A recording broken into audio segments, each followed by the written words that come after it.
49 fertility centre మీకు అందిస్తుంది కేవలం 899 రూపాయలకి ఫర్టిలిటీ అసెస్మెంట్ ప్యాకేజ్. తెలంగాణ రాష్ట్రంలోని నిరుద్యోగులకు తీపి కబురు. తెలంగాణ ప్రభుత్వం గ్రామ పాలనను బలోపేతం చేసే దిశగా భారీ నియామకాలకు సిద్ధమవుతోంది.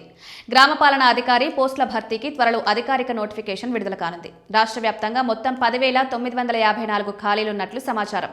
ఈ నియామక ప్రక్రియ తెలంగాణ రెవెన్యూ శాఖ ఆధ్వర్యంలో చేపట్టనున్నారు. గ్రామ స్థాయిలో పరిపాలనను మెరుగుపరచడం, ప్రజలకు ప్రభుత్వ సేవలను వేగంగా అందించడం లక్ష్యంగా ఈ నియామకాలు చేపడుతున్నారు. నియమించబడే జీపీఓలు గ్రామాల్లో పనిచేస్తూ భూ రికార్డుల నిర్వహణ, రెవెన్యూ పరిపాలన కార్యక్రమాలు, ప్రభుత్వ సంక్షేమ పథకాల అమలు, సర్వే పనులు, జనాభా లెక్కలు, కార్యకలాపాలు, ప్రకృతి వైపరీత్యాల సమయంలో సహాయక చర్యలు, ఎన్నికల విధులు వంటి కీలక బాధ్యతలు నిర్వహిస్తారు.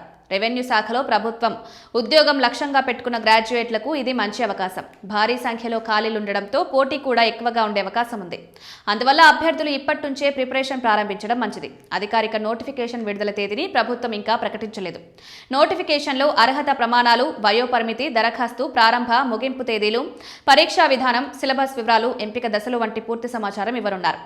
ఎంపిక ప్రక్రియ రాత పరీక్ష ద్వారా నిర్వహించే అవకాశం ఉంది. అభ్యర్థులు తాజా అప్డేట్స్ కోసం అధికారిక వెబ్సైట్ను తరచుగా పరిశీలిస్తూ ఉండాలి. ప్రభుత్వ ఉద్యోగం సాధించాలని ఆశిస్తున్న వారికి ఇది ఒక సువర్ణావకాశం. సరైన ప్రణాళికతో సమయానికి ప్రిపరేషన్ ప్రారంభిస్తే విజయం సాధించే అవకాశాలు మరింత పెరుగుతాయి.